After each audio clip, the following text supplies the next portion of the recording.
All right, check this out.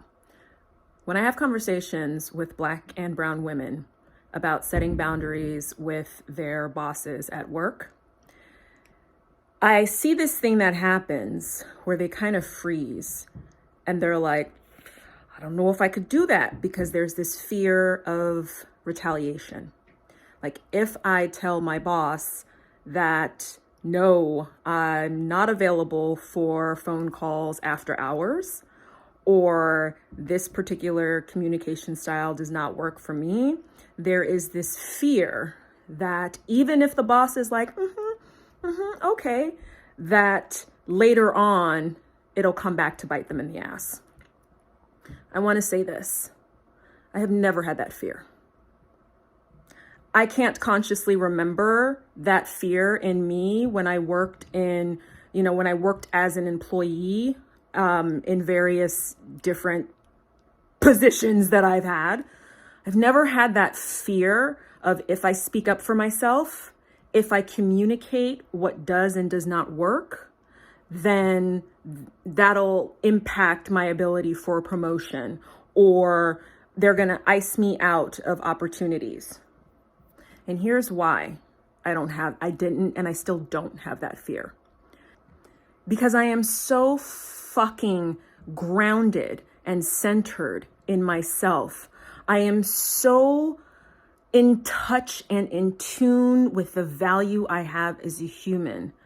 I am so committed to my well-being that I can't not speak up.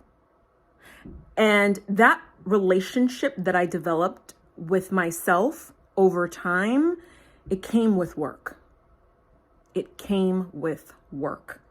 And what I mean by it came with work, therapists, coaches, mentors, people who could see the value in me until I was able to truly feel that value within myself. And when you regard yourself with high esteem, you don't tolerate bullshit. Here's another thing. I don't place my security on a job. That also came with work, okay? It's very easy to fall into, but I need this job. I need this job. Meanwhile, forgetting that, so I am a spiritual person and I believe in the unseen, and I am tethered to, power, okay? You don't have to believe in spirits and source and all of that. You can tether yourself to a value, integrity, trust, love, whatever works for you, okay? And when I am tethered to my source, which goes above and beyond any one job, then that gives me the courage to speak as I need to, and to set boundaries, and to risk the possibility that the person, my boss, my supervisor, all right, may not like what I'm saying, but I am willing to go to bat for myself. Here's another thing.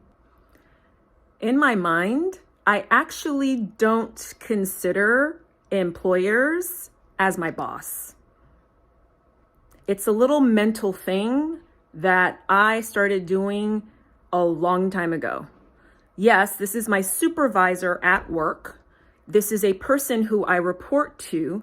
This is an institution for which I do work for and with, but they are not my boss, right?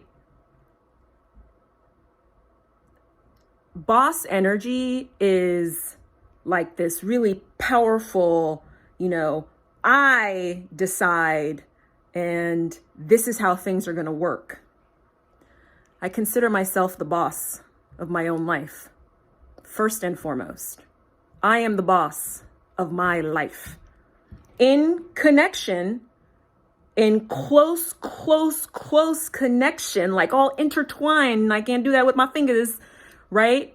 Connection with my source, with my values. So that plus me being the boss over my life in connection, in conjunction with source equals no human being is my boss, period.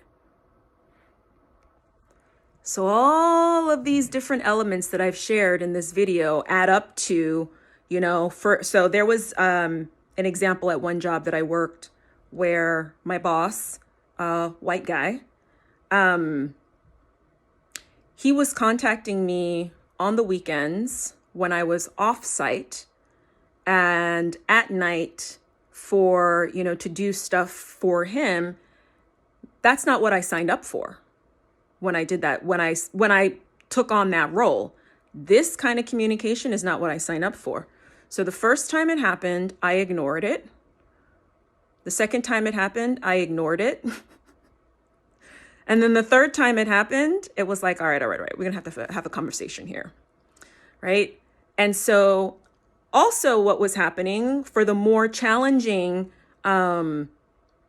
confrontations, or not confrontations, whatever, it's just me speaking my needs, right? For the more challenging ones, I would speak about that to my support community, to my mentors, my coaches, my accountability people, right?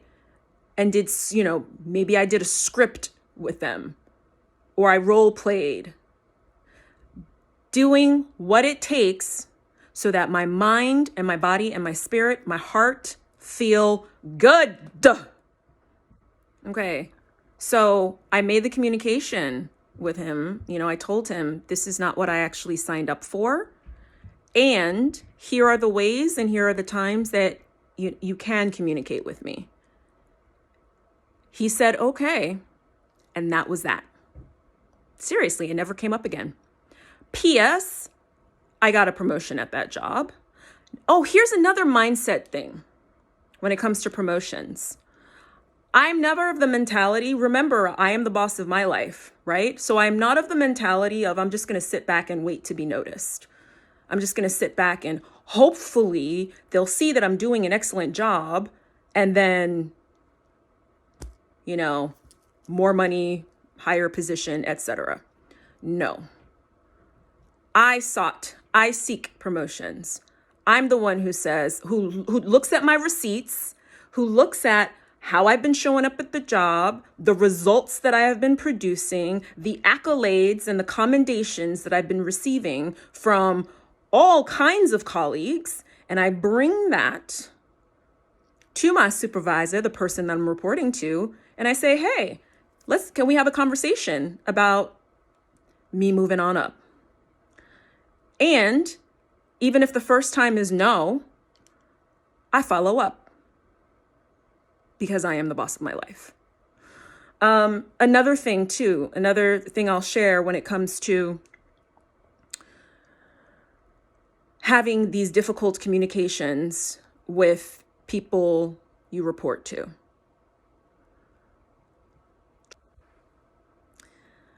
When I have these communications, I put on my attorney hat. I am advocating. This is not I'm wishing and I hope and no, this is how it is. This is how it would benefit the workplace for this to actually happen, right? And I'm just advocating for myself as my own agent, as my own attorney. And sometimes, you might want to have an alter ego. You might want to have an alter ego where you step into that vibe when it comes to having difficult conversations. My alter ego's name is Raquel Rockwell Firestone. I haven't had to call on her recently, but there have been times when I'm like, all right, I just got to get into the energy of Ms. Raquel Rockwell Firestone. Okay. One more thing. Okay. So when it comes to the white people that you're reporting to, because I've had, white men and white women that I have reported to. For me, it doesn't matter because, like I said, I have a foundation, a very firm foundation for which I'm going into these conversations with. And I don't see I don't see this like hierarchy when it comes to who's more valuable. No, no, no. Something that I know a lot of Black women experience in these traditional workplace settings is, maybe getting a conversation from the person that you report to, where it's like, well, there seems to be a bit of an attitude thing, or you seem to be standoffish, or whatever. So they reached a point where, because I also had armed myself with so much knowledge when it comes to race dynamics, and also realizing that people are not always interacting with the person in front of them. They're interacting with the idea they have about the person in front of them based on their external features. And so the last time I had a white woman, person I was reporting to, say to me, well, there was this interaction with such and such and such person, and and I said to her, you know something? I'm actually not going to take that on. And here's why.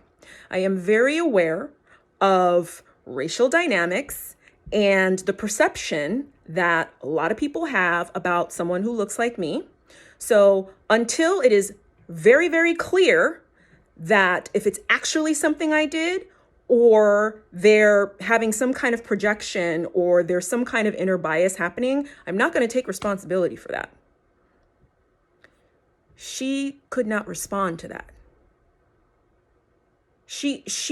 What was she going to say? Aside from, oh, okay, all right, I can see how that can happen, right? So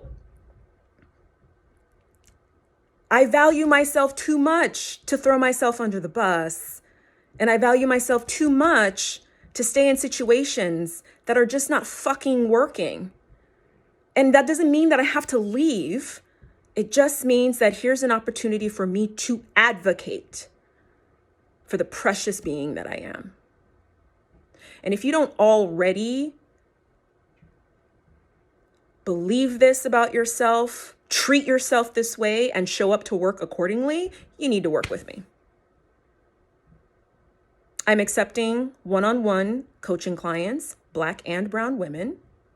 And this is the kind of stuff that we will work on a week-to-week basis until you can unequivocally say, I value myself so much. I am so connected to something beyond this job that I know that I am taken care of, period, no matter what. And I will always take care of myself. This can be you. Go to my website, feelgoodkickass.com, and book your consultation. I look forward to speaking to you soon.